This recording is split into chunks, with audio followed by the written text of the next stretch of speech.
Dans cette vidéo, tu vas découvrir les 9 rôles de tout manager. Avant de te présenter quelque chose, je voudrais t'inviter déjà à réfléchir à 3 questions. Première question.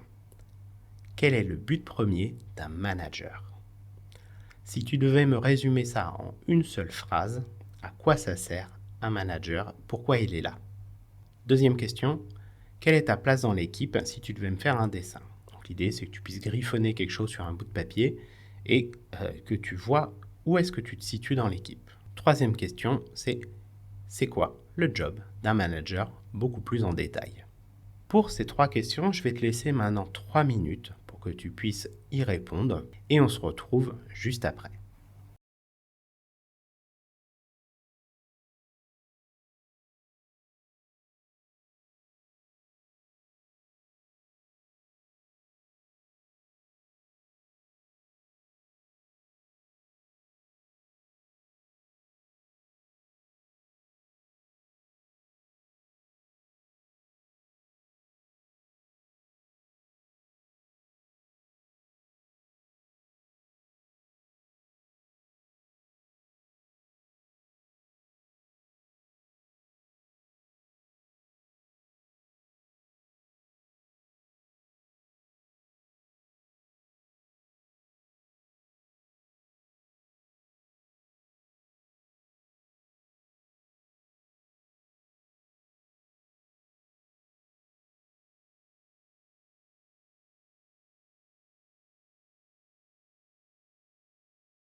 Les 3 minutes sont finies. Est-ce que tu as bien pris le temps de répondre à ces 3 questions? Si tu as besoin encore un peu de temps, fais pause.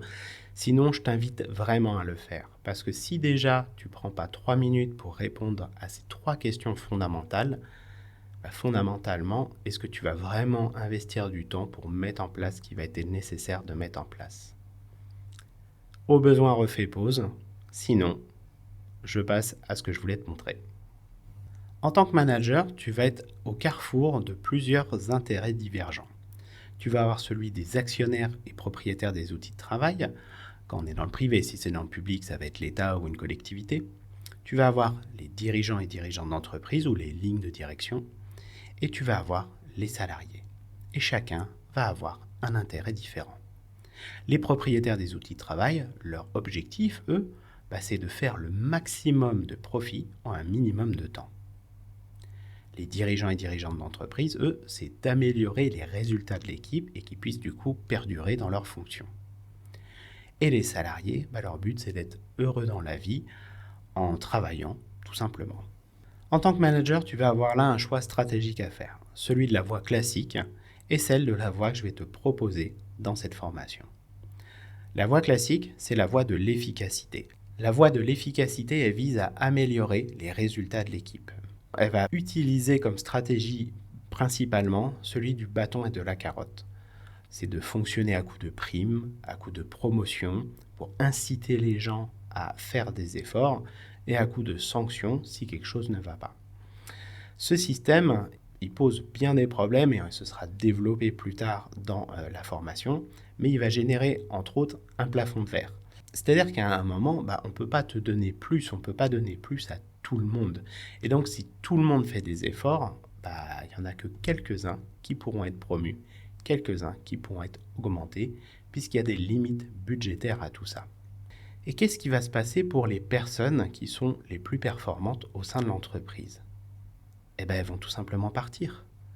Elles vivent un enfer parce qu'elles sont mises sous pression permanente avec ce système du bâton et de la carotte, et au final, elles reçoivent rien, ou tout du moins pas assez par rapport aux efforts qu'elles produisent. Donc forcément, elles vont avoir envie de partir parce qu'elles ne se sentiront pas bien, elles ne seront pas heureuses, et donc elles vont partir. Et dans l'histoire, tout le monde est perdant parce que ces salariés performants, ils partent. Et toi, en tant que manager, tu vas garder les personnes qui sont moins performantes. Les résultats de l'entreprise, ils seront moins bons. Et donc, du coup, la rentabilité, elle sera moins importante. Tout le monde est perdant avec ce système. La deuxième voie que je te propose, ça va être la voie de l'efficience. C'est celle d'améliorer durablement dans le temps les résultats de l'équipe. Cette notion de durablement, elle change énormément de choses et entre autres sur le choix stratégique à utiliser. Car dans la voie de l'efficacité, le choix stratégique, il est de partir des besoins fondamentaux qu'ont les êtres humains. Et parce qu'on va répondre à ces besoins fondamentaux, les personnes vont être motivées naturellement et elles vont donc produire plus et elles vont avoir surtout envie de rester là où elles sont. Je vais te proposer 4 représentations possibles du manager et de son équipe. Première représentation possible, c'est un système pyramidal où il va y avoir le manager au-dessus de l'équipe qui va décider seul et qui, comme une locomotive, va tirer tout le reste. Le deuxième modèle, c'est celui du pivot. Le manager va être dans l'équipe, mais il va être un point central, un centre névralgique où tout va passer par lui, et même s'il va pouvoir être amené à consulter les membres de l'équipe, il va décider seul, in fine. La troisième représentation possible, c'est celle du rouage dans l'équipe. C'est-à-dire que le manager, il est dans l'équipe, comme pour le pivot, sauf qu'il n'est pas au centre, il n'est pas un centre névralgique.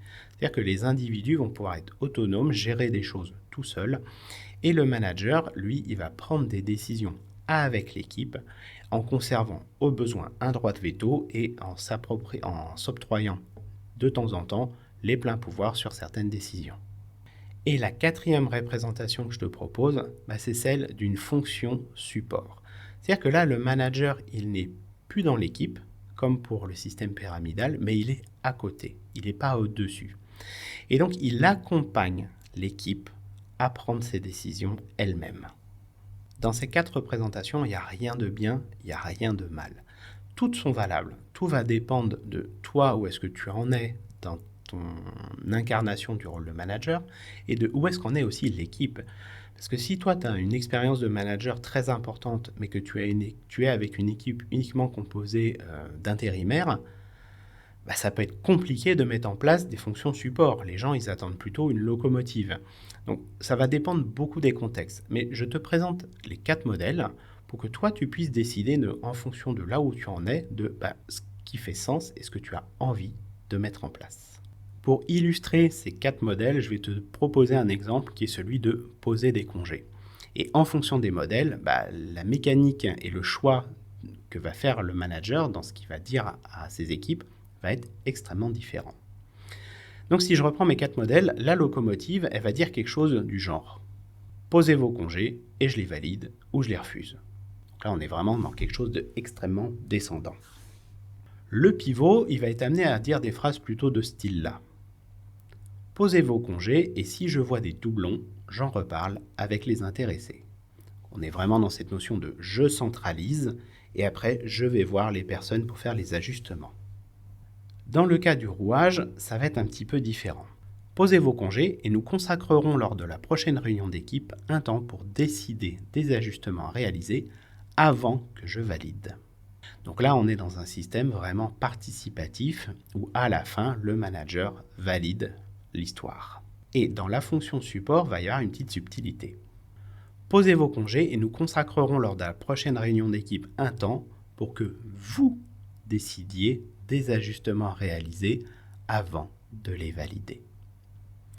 Donc là, la responsabilité n'est pas sur l'équipe avec le manager, mais uniquement sur les membres de l'équipe. Chaque manager, et quel que soit son niveau hiérarchique dans l'entreprise, a 9 rôles à jouer. Ces 9 rôles, ils vont être le croisement entre 3 intentions qui vont être de créer de l'ordre, d'inspirer de l'action et d'améliorer la performance. Et ces 3 intentions vont venir se croiser avec 3 niveaux d'action qui vont être le système et l'information, les personnes et les tâches et actions. Et à chaque croisement, va y avoir un rôle. Le premier de ces rôles que je te propose d'aller explorer, c'est celui de l'interaction entre créer de l'ordre et le système et l'information, c'est le rôle du sage. Le rôle du sage, il va être là pour s'assurer que l'information circule bien à la bonne fréquence et avec le bon niveau de détail au sein de l'entreprise. Donc ça va être la courroie de transmission entre ce qui vient d'au-dessus, pour le redescendre à l'équipe, et ce que remonte l'équipe et qu'il faut faire remonter au-dessus. Ça nécessite ce rôle de sage d'analyser l'information pour faire les bons filtres et compléter ce qui a besoin d'être complété.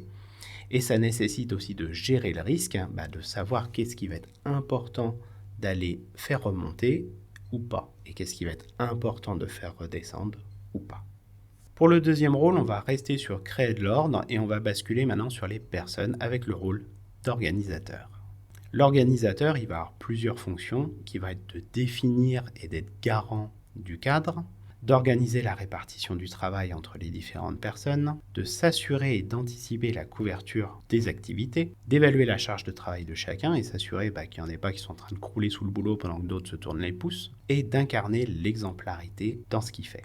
Et si on continue sur créer de l'ordre en allant sur les tâches et actions, le rôle qui va arriver, c'est celui de l'architecte. C'est celui qui va être là pour décider, pour arbitrer lorsqu'il y aura besoin de le faire. Il va être responsable aussi du choix des outils et des méthodes. Il va devoir s'impliquer dans la compréhension du sujet, parce que l'architecte, il faut qu'il puisse être capable de parler avec des maçons, des électriciens, des plombiers, avec tout le monde. Il ne va pas être un expert du sujet, mais il va être suffisamment conscient de ce qui se passe, il va avoir suffisamment mis les mains dans le cambouis pour comprendre et être en capacité d'échanger avec eux. Ça, c'est un point très important. Et il va également s'assurer que tout est bien documenté. Je fais une parenthèse pour toutes les fonctions que je suis en train de te présenter. Ce n'est pas forcément le manager tout seul qui doit le faire, mais il doit s'assurer que c'est fait. Donc, il peut déléguer certaines tâches. Reprenons nos rôles. Je te propose maintenant de passer sur le inspirer de l'action avec toujours le système et l'information. Avec ce premier rôle qui va être celui de visionnaire. Il va avoir pour fonction de définir une vision qui va être alignée pour l'entreprise, l'équipe, soi-même et la roadmap qui va en découler, de piloter l'avancée de cette roadmap et de communiquer et embarquer les équipes, la ligne managériale et les autres services au sein de cette vision.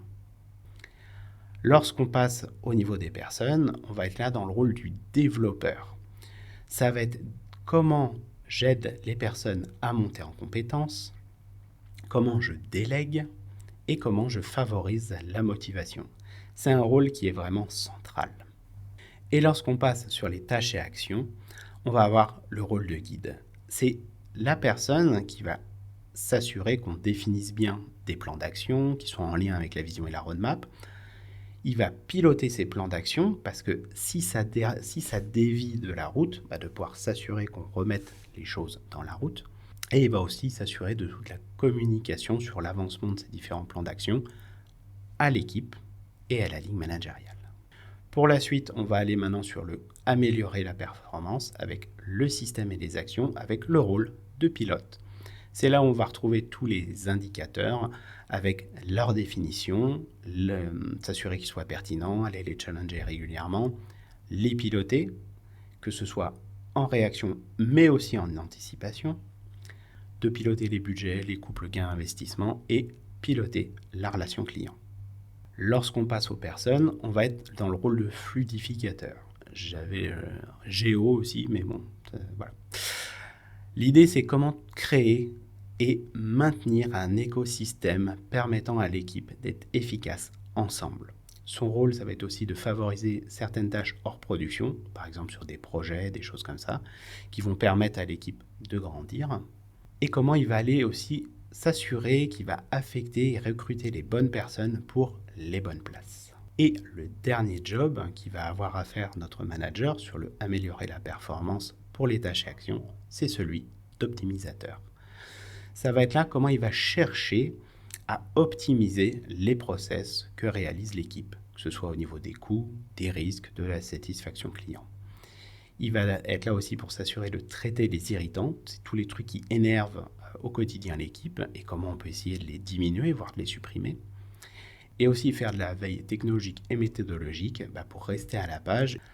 Lorsque tu prends la photo globale des 9 rôles que le manager a à jouer, tu te rends bien compte que ça laisse pas beaucoup de temps pour faire autre chose. Lorsqu'on est manager, faire ces tâches, lorsqu'on a une équipe de 7-8 personnes, ça prend un temps considérable si on veut bien faire son job. Donc des managers d'équipes de 7-8 personnes et qui font encore de la production, il y a certainement un souci quelque part. Est-ce que c'est une équipe qui est sous-dimensionnée?